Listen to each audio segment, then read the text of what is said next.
Nós estamos recebendo aqui no estúdio o economista Sérgio Bastos, para falar a respeito da perspectiva que nós temos com relação ainda ao ano de 2016, com relação à nossa economia. Claro, também a taxa Selic. Sérgio Bastos, nós estamos já no final do mês de outubro, 2 meses aí para o final do ano de 2016. Alguma perspectiva positiva com relação à economia no nosso país? Bom dia, é um prazer recebê-lo aqui no Tribuna Livre mais uma vez. Bom dia, Marquinhos, bom dia, Sérgio. É sempre uma satisfação estar aqui com vocês. E nós temos aí acompanhado que o mercado tem se mostrado se mostrado positivamente a esse novo momento. Nós percebemos que aquele principal termômetro da sensibilidade que o mercado tem em relação ao governo, em relação ao futuro, ele tem mostrado resultados positivos de que está acreditando que o país pode retomar os trilhos e pode voltar a crescer. Tivemos ontem uma votação muito importante, Marquinhos, na Câmara Federal, que é o teto, né, dos gastos, e essa vitória que o governo teve demonstra aquela confiança que o governo precisaria ter. Na época do governo anterior, não se cogitava uma votação tão importante, tão difícil, com uma decisão tão importante, não se cogitava que seria bem aceita pela classe política. E é mais um sinal de que as pessoas, o próprio meio político e o meio financeiro, o meio empresarial, estão começando a acreditar mais no futuro. Agora, o Sérgio Cruz, ele sempre coloca aqui que seria importante também para o governo a volta da CPMF, não é, para tentar resolver o problema da saúde, e claro, com dinheiro novo seria também importante isso. Você acredita que a CPMF ela poderia ajudar também o governo Michel Temer? E com relação à PEC, à aprovação, não é? A população ela está entendendo, porque nos discursos políticos, a oposição diz o seguinte: olha, mas vai faltar dinheiro para a saúde, vai faltar dinheiro para a educação, vão tirar dinheiro da segurança pública. Então isso faz com que também a população fique em dúvida. Será que isso é verdadeiro? Será que isso não é? É quem está falando a verdade? É a situação ou é a oposição? Ou cada um tem a sua razão? Cada um vai estar trabalhando com seu ponto de vista, a sua maneira de pensar. Eu particularmente creio que é uma medida, ainda que amarga, uma medida muito importante, porque ela limita os gastos ao que está hoje. Então, a cada ano você vai ter uma atualização desses valores conforme a inflação. É como se as mesmas ações que você faz hoje, você vai continuar fazendo em até 20 anos, por até 20 anos. É uma medida orçamentária de segurar os gastos para que eles não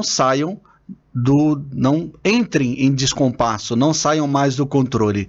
Agora, se você tem o gasto com saúde, o gasto com educação incipiente, é uma questão realmente de gerenciamento disso. Nós temos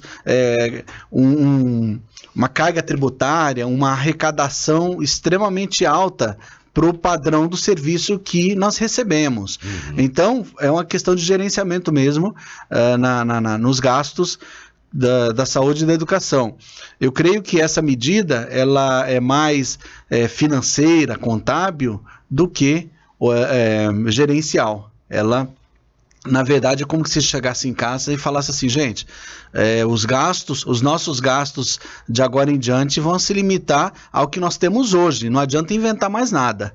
E a cada ano eu vou atualizar pela inflação.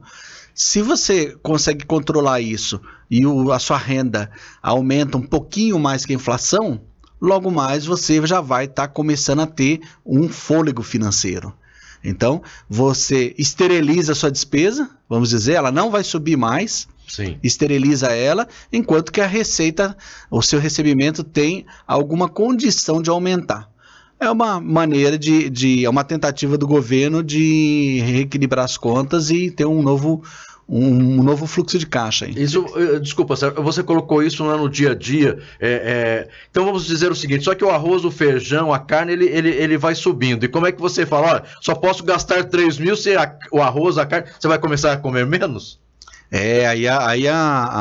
Fazendo esse paralelo com o dia a dia, vai haver a necessidade da realocação, que a gente fala, né? Uhum. Você realocar, buscar alternativas mais baratas. E o governo federal vai ter que fazer isso também. Ele vai ter que buscar alternativas em que ele consiga, dentro de um orçamento macro, reequilibrar isso dentro de uma restrição, dentro de um limite de gastos que ele tem, né? A crise brasileira, ela atingiu proporções estratosféricas, né? É desastrosa. Chegamos à beira do caos e do descalabro. Pelo menos foi isso que foi cantado em verso e prosa durante todos esses meses que a gente tem passado. Você acha que essas medidas, sem um tratamento de choque, né, elas vão resolver a curto e médio prazo a crise? Como é que você encara isso? Você acha que em quanto tempo você acha que com essas medidas, né, que eu acho que são ainda que o Marcos falou, que eu defendo medidas mais medida de choque, medida que atinja todos os setores da sociedade, que essas medidas elas terminam excluindo, né, setores, as grandes fortunas, o setor industrial, né, fica fora dessas medidas, tal. Você acha que essas medidas são suficientes? Em quanto tempo você acha que o Brasil pode resolver o problema da crise? Eu creio que essas medidas, né, concordando contigo, Sérgio, não são suficientes. Nós devemos ter outras medidas acompanhando essa linha de pensamento do governo federal, que é de limitar os gastos. Nós vamos ter certamente novas guerras dentro da Câmara Federal, porque outras medidas também amargas vão ser acompanhadas, vão ser apresentadas. Isso tudo dentro de uma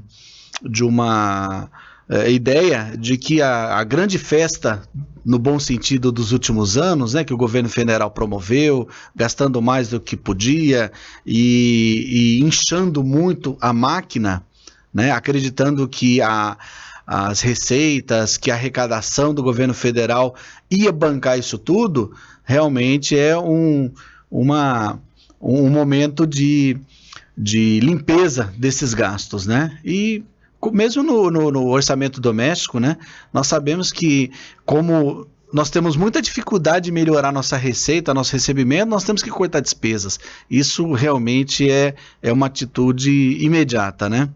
Mas, olhando aí para as finanças públicas, certamente outras medidas bastante amargas, elas vão vir. Se serão suficientes, se elas vão resolver o problema mais rapidamente ou vão demorar mais a surtir efeitos, vai depender de quais medidas serão, mas realmente elas são necessárias. O mercado tem olhado de uma maneira positiva, porque ele mostra uma ação do governo federal para melhorar as contas públicas, e também ele enxerga uma perspectiva de futuro, né? A expectativa do mercado é positiva para isso. Neste momento, o dólar caindo, isso é bom para o nosso país?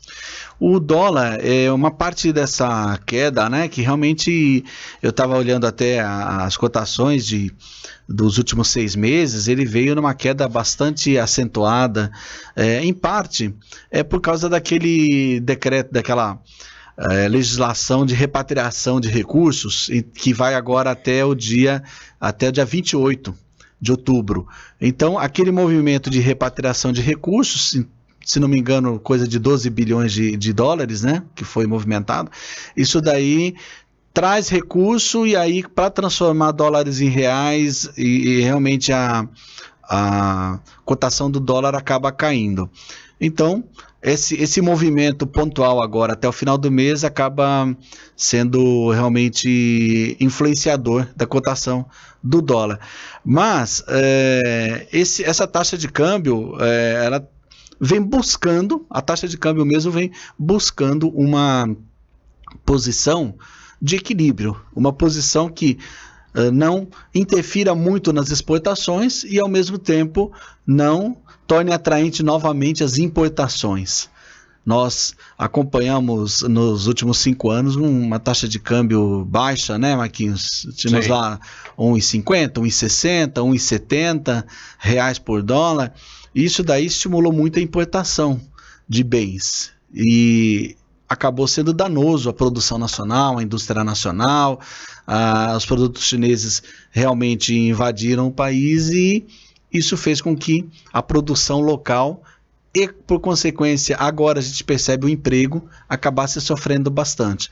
Então, a perspectiva com o dólar é de que ele vai continuar procurando o seu ponto de conveniência entre o que não prejudica a exportação e o que não estimula a importação. Ele vai procurar isso daí, mas essa cotação de ontem a 3,10, ela tem assim, uma influência forte dessa medida de repatriação aí de quem tem dinheiro fora. Eu não sei, Marquinhos, se você já mexeu com seus Panama Papers, se você já fez a operação, corra, porque está acabando o prazo. Muito obrigado pela dica, viu, Sérgio Bastos? Nós estamos conversando com o economista Sérgio Bastos e a economia doméstica, não é? Juros do cartão de crédito do cheque especial. A população anda tomando certos cuidados com relação a isso, Sérgio? Deve tomar os cuidados, mas é difícil sair, hein, Marquinhos?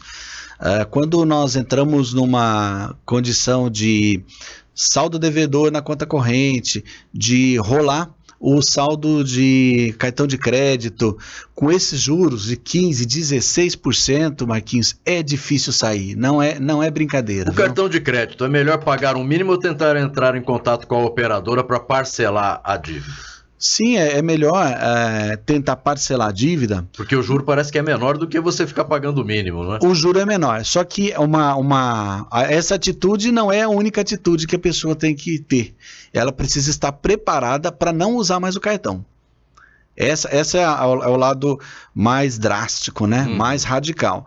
A pessoa, ela vem aí há meses, há anos, rolando saldo devedor no cartão de crédito ou no cheque especial e num dado momento ela fala assim, olha, quer saber, eu vou pular para um juro mais baixo, vou fazer um parcelamento e tudo mais. Ok, é uma medida saudável. Só que ela não pode mais usar o cartão, porque nos meses seguintes vai vir a parcela do financiamento, da parcelamento que ela fez, vem lá a parcela, e aí vem outros gastos que ela acabou fazendo ao longo do mês. Né? Esconde o cartão. Exatamente, joga lá no fundo do poço, né? É comum uma pessoa ter aí fazer um parcelamento para fugir desses juros que não tem nem o que dizer, né? São estratosféricos absurdos. A pessoa, para fugir desses juros, ela faz o parcelamento, sente um alívio financeiro e daqui a pouco ela começa a usar o cartão de novo e já tem o compromisso da parcela e mais a despesa do cartão. Uma nova despesa com cartão.